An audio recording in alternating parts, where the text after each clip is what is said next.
नमस्कार, आवाज समाचार में आपका स्वागत है। मैं हूं मनोज श्रीवास्तव। खबरों की शुरुआत करते हैं हेडलाइंस के साथ।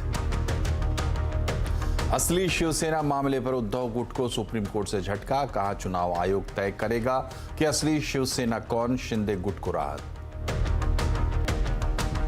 पीएफआई के खिलाफ दूसरे राउंड का एक्शन। एनआईए और पुलिस के छापे। दिल्ली समेत 8 राज्यों से 200 से ज्यादा लोग हिरासत में। दिल्ली के जामिया और शाहीन बाग में बढ़ी सुरक्षा। सुप्रीम कोर्ट की संविधान पीठ की सुनवाई का सीधा प्रसारण शुरू। यूट्यूब और सुप्रीम कोर्ट की वेबसाइट पर लाइव ब्रॉडकास्ट। पहले दिन 30 केस की हुई लाइव स्ट्रीमिंग। उतार चढ़ाव के बाद बाजार कल के ही स्तर पर बंद। बैंकिंग, मेटल शेयर में भारी बिकवाली। फार्मा, आईटी, एफएमसीजी ने दिया सहारा। इस त्योहार मोबाइल हैंडसेट बाजार में दिख रही है बहार। पहले 4 दिन में बिके 12,000 करोड़ के फोन। पूरे सीजन में करीब 50,000 करोड़ के फोन बिकने की उम्मीद। रेड सीयर की रिपोर्ट। अभिनेत्री आशा पारेख को मिला साल 2022 का सिनेमा का सर्वोच्च सम्मान, दादा साहेब फाल्के अवार्ड। 95 से ज्यादा फिल्मों में कर चुकी हैं काम। 1992 में मिला था पद्म सम्मान।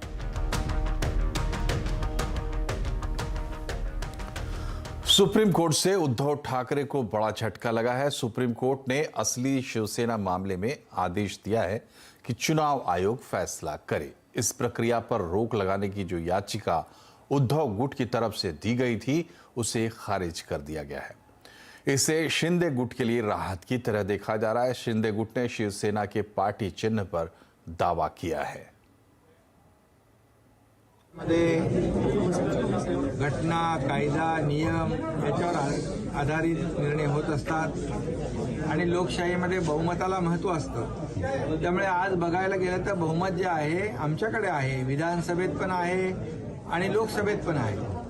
त्यामुळे जो काही निर्णय सुप्रीम कोर्टाने घेतलेला आहे त्याचं मी मनापासून स्वागत करतो।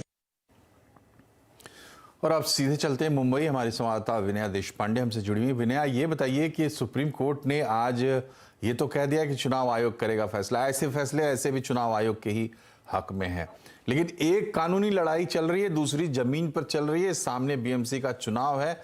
किस तरह की प्रतिक्रिया आपको देखने को मिल रही है दोनों हलकों में?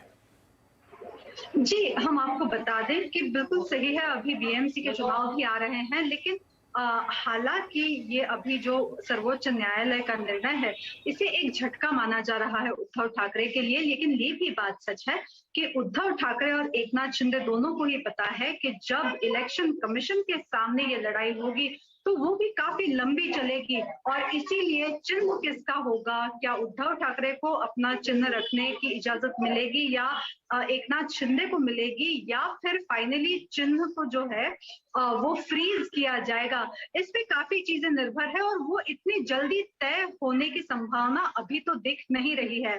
तो हालांकि सर्वोच्च न्यायालय के सामने उद्धव ठाकरे को ये झटका है, क्योंकि उद्धव ठाकरे ने ये कहा था कि इस हालात में जबकि काफी सारे मुद्दे कोर्ट के सामने हैं, उस समय में इलेक्शन कमीशन के सामने ये मुद्दा ना आए, क्योंकि डिस्क्वालिफिकेशन के जो निर्णय हैं वो भी अभी पेंडिंग है, प्रलंबित हैं। उसके मद्देनजर रखते हुए अब सर्वोच्च न्यायालय का ये कहना कि इलेक्शन कमीशन इस मामले में देख सकता है और निर्णय दे सकता है, उसके बारे में उसको ग्रीन सिग्नल मिलना, ये इसी बात की तरफ संकेत देता है कि शायद बीएमसी चुनाव तक चिन्ह का जो मुद्दा है वो इतनी जल्दी साफ ना हो पाए, और एक लंबी लड़ाई उद्धव ठाकरे और एकनाथ शिंदे दोनों ही गुटों को लड़नी पड़ेगी। बहुत बहुत शुक्रिया आपका। और ये खास बात ये है कि ज़मीन की सच्चाई आपको बताई है विनया ने कि वहाँ किस तरीके से तमाम चीज़ों को सेंस किया जा रहा है। बढ़ते हैं आगे। पॉपुलर फ्रंट ऑफ इंडिया यानी पीएफआई के खिलाफ दूसरे राउंड की छापेमारी आज चल रही है। दिल्ली, असम और कर्नाटक समेत 8 राज्यों में एनआईए दूसरी एजेंसियां छापेमारी कर रही हैं। करीब 200 लोग आज भी गिरफ्तार किए गए हैं। कुछ जगहों पर तो स्थानीय पुलिस भी रेड कर रही है। दिल्ली, महाराष्ट्र, कर्नाटक, असम, मध्य प्रदेश से कई लोगों को हिरासत में लिया गया है। दिल्ली के जामिया इलाके में धारा 144 लागू कर दी गई है। वहीं शाहीन बाग इलाके में भी सुरक्षा बढ़ा दी गई है। और इस पर अपडेट लेते हैं, हमारे संवाददाता अमित पांडे हमारे साथ है। अमित, बताएं क्या क्या निकला आज, क्या मिला एनआईए को या दूसरी एजेंसियों को?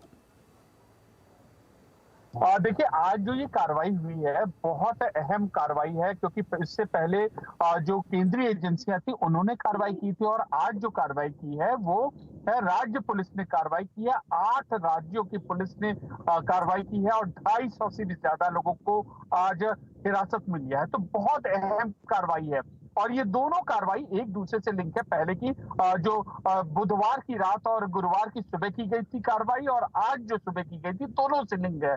क्यों लिंक है? क्योंकि पहली बार जब कार्रवाई की थी केंद्रीय एजेंसियों ने, तो उन्होंने लिंक प्रोवाइड मुहैया करवाए थे, और आज उसी लिंक के आधार पर जो प्रदेश की एजेंसियां हैं उन्होंने कार्रवाई की। और इनमें से ज्यादातर जो रोल है, जो मेंबर्स है, देखिए उनकी भी भूमिका अलग अलग है। जो पहली कार्रवाई में लीडर्स को गिरफ्तार किया गया था, और में कि गिरफ्तार होने की परिस्थिति में किस तरीके से माहौल को बिगाड़ा जा सके, उन किन किन लोगों पर शक है उनको गिरफ्तार किया गया है। सबसे ज्यादा जो गिरफ्तारी हुई है वो कर्नाटक से गिरफ्तारी हुई है, उसके बाद महाराष्ट्र से, उत्तर प्रदेश से। तो ये पूरी कार्रवाई का सिलसिला ये जारी है, और अभी आने वाले दिनों में और ज्यादा ये हम गिरफ्तारी या फिर हम ये कह सकते हैं कि हिरासत में लेने का सिलसिला लगातार ये जारी रहेगा, और काफी कुछ इसमें अभी निकलेगा। इस पर अभी जांच एजेंसियां लगी हुई हैं। बहुत बहुत शुक्रिया आपका अमित। और बढ़ते हैं आगे, सुप्रीम कोर्ट में चल रहे केस की सुनवाई अब आप घर बैठे देख सकते हैं। सुप्रीम कोर्ट की संवैधानिक पीठों में सुनवाई की लाइव स्ट्रीमिंग आज से शुरू हो गई। पहली बार आज 3 अलग अलग संवैधानिक पीठों की सुनवाई का लाइव प्रसारण किया गया। इनमें एक पीठ ने ईडब्ल्यूएस को 10% आरक्षण कोटा के खिलाफ दायर याचिकाओं पर सुनवाई की। दूसरी पीठ में केंद्र और दिल्ली सरकार की पावर और शिवसेना का असली हकदार कौन, इस पर उद्धव ठाकरे गुट की याचिका पर सुनवाई हुई। तीसरी पीठ में ऑल इंडिया बार एग्जामिनेशन के मुद्दे पर सुनवाई हुई। और सुप्रीम कोर्ट की सुनवाई लाइव स्ट्रीमिंग कितना बड़ा रिफॉर्म है, और देश भर की अदालतों में कब तक निपटेंगे करोड़ों पेंडिंग केस। आज आवाज अड्डा पर इसी पर होगी बड़ी चर्चा शाम 7:57 पर। और अब बात करते हैं शेयर बाजार की। आज मंगलवार के दिन मार्केट में उतार चढ़ाव के बीच आखिरकार बाजार फ्लैट क्लोज हुआ। सेंसेक्स 38 पॉइंट गिरकर 57,108 पर, और निफ्टी 9 पॉइंट गिरकर 70,007 पर बंद हुआ। निफ्टी बैंक 257 पॉइंट फिसलकर 38,359 पर। आज तेल, गैस, एफएमसीजी, आईटी शेयरों में बढ़ी देखी गई, और कंज्यूमर गुड्स, मेटल, बैंकिंग शेयरों में गिरावट रही। बाजार का पूरा एक्शन समझते सुमित मेहरोत्रा से। सुमित, बताएं सेक्टर्स में क्या हुआ? बाजार तो फ्लैटिश रहा आज। देखिए, आज काफ़ी वोलेटाइल सेशन रहा। आज पूरे दिन भारतीय बाजारों में बेसिकली उतार चढ़ाव रहा, जबकि शुरुआत इंडेक्स की जो हुई थी वो बिल्कुल फ्लैटिश टोन पे हुई, लेकिन ऊपरी स्तरों से तेज बिकवाली के बाद 16,950 के आसपास के लेवल्स, और वापस फिर पुल बैक। तो एक वोलेटाइल सेशन के बीच मार्केट में आज कामकाज होता हुआ दिखाई पड़ा। ये इंडेक्स के टॉप गेनर्स में सिप्ला 3% ऊपर रहा, श्री सीमेंट 2% ऊपर, टाटा कंज्यूमर 2% ऊपर, पावर ग्रिड करीब 2% की तेजी यहां बनते हुए दिखाई पड़ी। इंडेक्स के लूजर्स में हीरो मोटोकॉर्प आज 3% टूटा, टाटा स्टील 2.25%, अदानी पोर्ट करीब 2-2.5% टूटा, टाइटन रफली 2% के आसपास बिकवाली यहां आते हुए दिखाई पड़ी। मिड कैप के गेनर्स में आज आईजीएल करीब 7% चढ़ा, गुजरात गैस 6% ऊपर, इंडियन होटल 3.5% ऊपर, और डॉक्टर लाल पैथ लैब करीब 3% की तेजी यहां बनते हुए दिखाई पड़ी। इसके अलावा मिड कैप के लूजर्स में आज वरुण बेवरेजेस 4.5% नीचे, इमामी 4.5% नीचे, भारत फोर्ज करीब 3% नीचे, और हिंदुस्तान एरोनॉटिक्स रफली 2.5% के आसपास बिकवाली यहां आते हुए दिखाई पड़ी। एफ&ओ में आज लीड कर रहे थे गैस स्टॉक, महानगर gas, Indraprastha gas, Gujarat gas, तीनों में जोरदार तेजी, और साथ साथ मुथूट फाइनेंस करीब 6% की तेजी यहां आते हुए दिखाई पड़ी। एफ&ओ लूजर्स में आज इंडिया बुल्स हाउसिंग 4% नीचे, कैनफिन होम 3.5% नीचे, हीरो मोटोकॉर्प 3% नीचे, और M6 करीब 3% के आसपास बिकवाली यहां बनते हुए दिखाई पड़ी। आज दिन था एफएमसीजी का, जहां पे जोरदार खरीदारी थी। इसमें टाटा कंज्यूमर 2% ऊपर, मैरिको 2% ऊपर, गोदरेज कंज्यूमर 1.5% ऊपर, यूनाइटेड स्पिरिट्स करीब 1.5% की बढ़त यहां पर भी आते हुए दिखाई पड़े। डिफेंसिव स्पेस जो है वो कुछ हद तक आज मूव लेता हुआ दिखाई पड़ा। शुक्रिया सुमित। और ऑटो सेक्टर के लिए मौजूदा साल शानदार रह सकता है। इस साल रिकॉर्ड 37 से 38.5 लाख गाड़ियों की बिक्री हो सकती है। CNBC आवाज से खास बातचीत में मारुति के ED शशांक श्रीवास्तव ने कहा कि सेमीकंडक्टर की सप्लाई अच्छी रहने पर इस साल रिकॉर्ड गाड़ियां बिकेंगी। ऑटो कंपनी के लिए देखिए, अगर आप डिमांड पैरामीटर्स की बात करें तो बहुत अच्छा सीजन है, क्योंकि इंक्वायरीज बड़ी अच्छी हैं और बुकिंग्स बहुत अच्छी आ रही हैं और स्टेबल बुकिंग है काफी हाई लेवल पे। लेकिन जहां तक प्रोडक्शन का के मुतालिक अगर मैं बात करूं तो वहां थोड़ा सा एक सेमीकंडक्टर का जो अवेलेबिलिटी है उसकी वजह से जो प्रोडक्शन की साइड पे दबाव है वो अभी भी थोड़ा बरकरार है।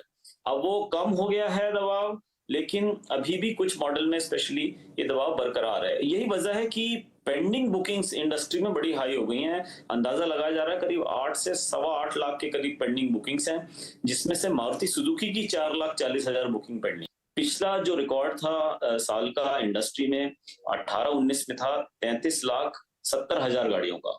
और मुझे लगता है कि जो रुझान अभी आए हैं पहले 6 महीनों में और अगले जो 6 महीने की हमें प्रोडक्शन दिख रहा है इंडस्ट्री में, मुझे लगता है इंडस्ट्री 37 से 38.5 लाख के बीच का रिकॉर्ड स्थापित करेगी।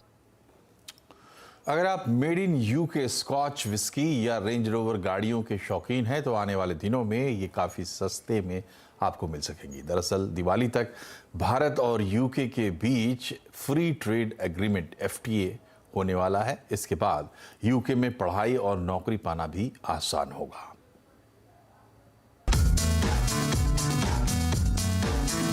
अगर आप यूके में बनी ऐसी लग्जरी गाड़ियों के शौकीन हैं तो आने वाले दिनों में ये करीब आधी कीमत में मिल सकेंगी, क्योंकि हो सकता है कि अभी इस पर लगने वाली करीब 100% की इंपोर्ट ड्यूटी खत्म हो जाए। ऐसे ही यूके से scotch whisky, diamond, gold, silver, petroleum जैसे प्रोडक्ट सस्ते में आ सकेंगे। यूके में पढ़ाई करना और नौकरी पाना भी आसान हो सकता है।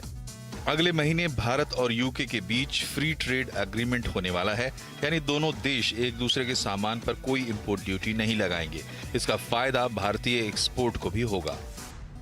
हम EU FTA के थ्रू, UK FTA के थ्रू ये जान करना चाहेंगे कि जो हमारे एक्सपोर्टर्स हैं जो लूज आउट कर जाते हैं EU कंट्रीज के साथ, बिकॉज EU का UK का साथ कस्टम्स यूनियन है, वियतनाम ने एक नया FTA किया है, तो उनको एक लेवल प्लेइंग फील्ड मिलेगी, जिससे हम अपने ट्रेडिशनल सेक्टर्स ऑफ एक्सपोर्ट्स और साथ साथ जो सनराइज सेक्टर्स ऑफ एक्सपोर्ट्स हैं दोनों बढ़ा सकेंगे। मेरे को लगता है सर्विसेज में भी, बिकॉज हम इंग्लिश स्पीकिंग कंट्री, हम कॉमनवेल्थ का पार्ट हैं और हमारा काफ़ी रिलेशनशिप यूके के साथ रही है, और यूके जो एक एजिंग इकॉनमी है वहाँ सर्विसेज की बहुत ज़्यादा अपॉर्चुनिटी ओपन होगी। जिस तरह UAE और हमने ऑस्ट्रेलिया में देखा है सर्विसेज में काफ़ी हमें कॉम्पिटिटिव एज मिला है, तो मेरे को लगता है इस एग्रीमेंट के थ्रू सर्विसेज में भी हम करेंगे और ये कॉम्प्रिहेंसिव पार्टनरशिप एग्रीमेंट रहेगा, जिससे न केवल हम ट्रेड की बात करेंगे, इन्वेस्टमेंट एंड अदर एरियाज भी इमर्ज करके इसमें आएंगी। दरअसल भारत से यूके को $10.5 बिलियन का एक्सपोर्ट होता है। इसके 48% हिस्से पर यूके में अभी भी कोई ड्यूटी नहीं लगती है। अगर FTA में सभी सामान को शामिल कर लिया जाता है तो बाकी 52% कीमत का सामान भी ड्यूटी फ्री होगा। इसमें garment, textile, footwear, marine product, आम, अंगूर जैसे प्रोडक्ट शामिल हैं।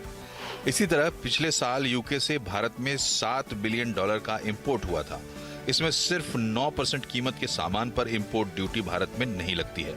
यानी FTA में सभी सामान को शामिल कर लिया जाता है तो यूके के 91% कीमत के सामान को भारत में फायदा मिलेगा। ऊपर जितने भी उदाहरण मैंने दिए, ये सब कुछ इस बात पर निर्भर करता है कि फ्री ट्रेड एग्रीमेंट की शर्तें क्या होती हैं, किन किन सामान को इसमें शामिल किया जाता है, किस पर ड्यूटी पूरी तरह से हटाई जाती है या सिर्फ घटाई जाती है। इन सारी शर्तों को अभी अंतिम रूप दिया जा रहा है और अगले महीने इस फ्री ट्रेड एग्रीमेंट पर दस्तखत होने की संभावना है। चर्चा यह भी है कि प्रधानमंत्री मोदी खुद इसके लिए यूके जाएंगे। लक्ष्मण रॉय, दिल्ली। और प्रधानमंत्री मोदी आज जापान में हैं। जापान के पूर्व प्रधानमंत्री शिंजो आबे के राजकीय अंतिम संस्कार में शामिल होने के लिए वो टोक्यो गए। इसमें उन्होंने शिंजो आबे की मौत पर दुख जताया, उन्होंने पुष्पांजलि अर्पित की, उन्होंने सफ़ेद फूलों का एक गुलदस्ता रखा। इससे पहले प्रधानमंत्री मोदी ने जापानी प्रधानमंत्री किशिदा से मुलाकात की। इसमें भारत जापान दोस्ती को और मजबूत करने पर चर्चा हुई। शिंजो आबे के लिए हुए इस राजकीय अंतिम संस्कार में दुनिया भर से राष्ट्राध्यक्ष और नेता जुटे हैं। इसमें अमेरिकी उपराष्ट्रपति कमला हैरिस, ऑस्ट्रेलिया के प्रधानमंत्री समेत दुनिया भर के 50 से ज्यादा दिग्गज नेता जुटे थे। 70 के दशक की मशहूर एक्ट्रेस आशा पारेख को साल 2022 का दादा साहेब फाल्के अवार्ड मिलेगा। केंद्रीय मंत्री अनुराग ठाकुर ने इस बात की जानकारी दी। 30 सितंबर को राष्ट्रपति द्रौपदी मुर्मू विज्ञान भवन में अभिनेत्री को इस पुरस्कार से सम्मानित करेंगी। आशा पारेख को इससे पहले 1992 में पद्मश्री से नवाजा जा चुका है। अपने फिल्मी करियर में आशा ने 80 से ज्यादा फिल्में की, जिसमें घराना, भरोसा, जब प्यार किसी से होता है, मेरे सनम जैसी सफल फिल्में शामिल हैं। और पृथ्वी को एस्टेरॉइड से बचाने के लिए नासा का टेस्ट हुआ सफल। पूरी खबर छोटी सी ब्रेक के बाद।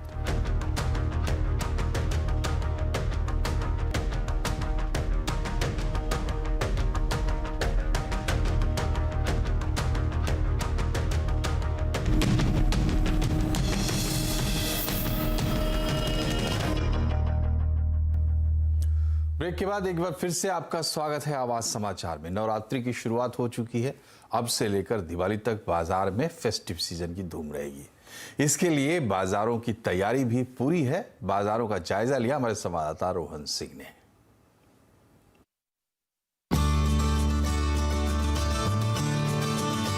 पूजा का सामान हो, डेकोरेशन हो या फिर फैशन या बाकी चीजें, बाजार इस वक्त सजा है त्योहारों के रंग में। 2 साल की मंदी के बाद बाजार में फिर से रौनक लौटी है। बाजार अलग तरह के लुक में है, अलग तरह की रौनक में है और जो चीज़ें यहाँ पे सबसे ज़्यादा आपको दिख रही होंगी, पूजा से जुड़े सामान है, माता की चुनरी है या फिर अलग अलग तरह की जो मूर्तियाँ हैं माता की, वो यहाँ पे है। और लोग जो हैं, चाहे वो श्रद्धालु हो या नॉर्मल शॉपर्स हो, हर कोई ये चाहता है कि इस बार जो फेस्टिविटी है वो उसे अच्छा बना सकें। और इस बार उम्मीद कर रहा है बाजार की जो कोविड का लेवल है उससे भी ज़्यादा शॉपिंग इस बार हो सकेगी। ट्रेडर्स को उम्मीद है कि इस साल बाजार कोरोना से पहले के स्तर को छू लेगा।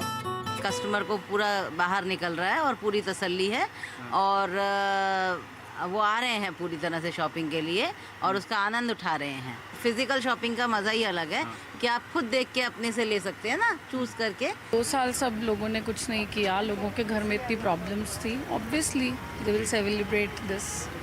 बाजार ही क्यों, जिसको ऑनलाइन शॉपिंग का शौक है उसके लिए भी इस वक्त ऑफर्स की बहार है। लेकिन अगर आप ऑफलाइन शॉपिंग नहीं भी करना चाहते हैं तो ऑनलाइन पोर्टल्स आपके लिए कई तरह के ऑफर्स लाए हैं। 23 सितंबर से तमाम ई कॉमर्स पोर्टल्स के फेस्टिव सीजन सेल शुरू हो चुके हैं। अगर अमेजॉन की बात करें तो अमेजॉन का the great India shopping festival इस वक्त चल रहा है, जहां आप अलग अलग तरह के आइटम्स से फैशन एक्सेसरीज पे, इलेक्ट्रॉनिक्स पर 50 से 90% की छूट पा सकते हैं। और कंपनी का कहना है कि 75% ट्रैफिक उसका छोटे शहरों से आ रहा है। ठीक इस तरह से अगर हम फ्लिपकार्ट की बात करें तो फ्लिपकार्ट का बिग बिलियन डेज सेल चल रहे हैं, जहां आपको अलग अलग आइटम्स पे करीब 80% तक की छूट मिल सकती है। और कंपनी का कहना है कि हर सेकेंड उसके पोर्टल पे लगभग 16 लाख लोग विजिट कर रहे हैं। ठीक इसी तरह से मिंत्रा भी आपके लिए ऑफर लेके आई है। और अगर जियो मार्ट की बात करें तो जियो मार्ट का जो फेस्टिव ऑफर है वो 2 चरणों में होगा, एक त्योहार रेडी सेल और दूसरा फेस्टिवल ऑफर। और यहाँ पे आप 80% की छूट पा सकते हैं अलग अलग प्रोडक्ट्स पे। लेकिन अगर आप SBI कार्ड होल्डर हैं तो आपको 10% की एक्स्ट्रा छूट भी कंपनी दे रही है। हमारे प्लेटफॉर्म पे जब आप आओ, हमारे स्टोर फ्रंट पे आपको अलग अलग ब्रांड्स दिखेंगे, अलग अलग टाइप का कैटेगरीज दिखेंगे। तो हमारे कस्टमर्स सो फार तो आई थिंक बहुत अच्छा रिस्पांस है मार्केट से। जो 2 साल कस्टमर नहीं कर पा रहे हैं, आई थिंक उसके फुल ग्लोरी में कस्टमर शॉप कर रहे हैं। हर बड़े सिटीज से, छोटे सिटीज से बहुत ही अच्छा रिस्पांस आ रहा है। तो ऑनलाइन शॉपिंग करना चाहते हैं या बाजार में जाकर असली शॉपिंग का आनंद लेना चाहते हैं, दोनों जगह ऑफर्स की बहार है। रोहन सिंह, दिल्ली। और अगर आप नवरात्रि या दिवाली के मौके पर घर खरीदने की सोच रहे हैं तो आपके लिए डेवलपर्स अलग अलग ऑफर्स और डिस्काउंट्स लेकर आए हैं। टाटा रियल्टी, ATS होमक्राफ्ट, महिंद्रा लाइफस्पेस समेत ज्यादातर डेवलपर्स ने फेस्टिव ऑफर्स को बाजार में लॉन्च कर दिया है। कैसे आप इस त्योहारी मौके पर उसका फायदा उठा सकते हैं, देखिए इस रिपोर्ट में।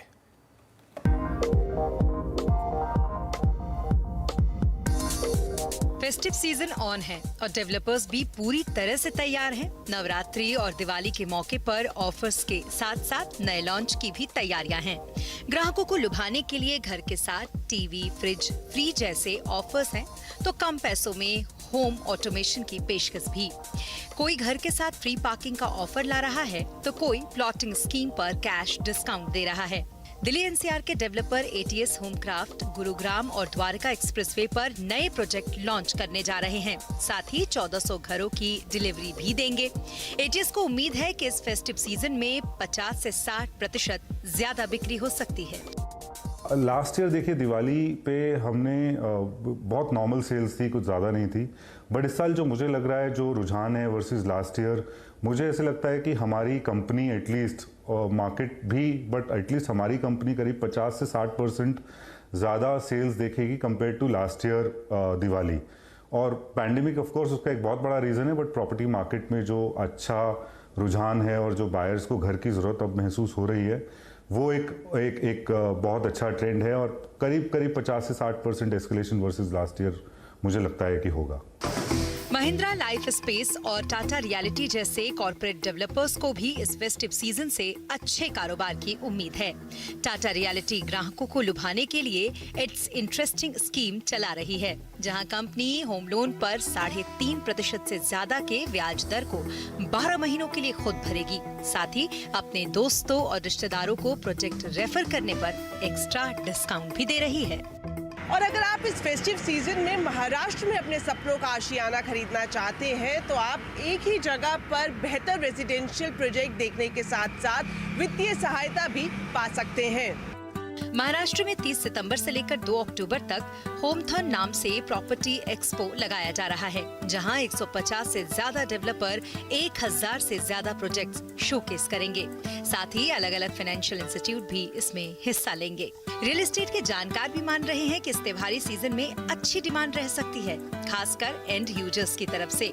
ऐसे में डेवलपर्स भी ग्राहकों को लुभाने का कोई मौका नहीं छोड़ना चाहेंगे। दीपाली नंदा, दिल्ली। इधर पृथ्वी को बचाने के लिए नासा का टेस्ट सफल रहा है। नासा के स्पेसक्राफ्ट ने अंतरिक्ष में इतिहास रचते हुए एस्टेरॉइड को उड़ा दिया। सुबह 4:45 पर नासा के छोड़े गए डार्ट नाम के अंतरिक्ष यान की टक्कर एस्टेरॉइड से हुई। इस मिशन को भविष्य में धरती पर एस्टेरॉइड के खतरे बचाने के लिए तैयार किया गया था। इससे अब अगर भविष्य में एस्टेरॉइड का खतरा पृथ्वी की तरफ बढ़ता है तो इसे टाला जा सकता है। नासा के इस यान की गति 14,000 मील प्रति घंटा रही है। अभी टकराव के बाद की तस्वीरों की और ज्यादा स्टडी की जा रही है, लेकिन नासा ने प्रेस रिलीज जारी कर इसे बड़ी कामयाबी बताया और कहा कि पृथ्वी एस्टेरॉइड के खतरे से अब सुरक्षित रहेगी। और इसी के साथ बुलेटिन में फिलहाल इतना ही, लेकिन खबरों पर लगातार अपडेट के लिए CNBC आवाज से जुड़े रहिए ट्विटर, फेसबुक और यूट्यूब के जरिए। नमस्कार।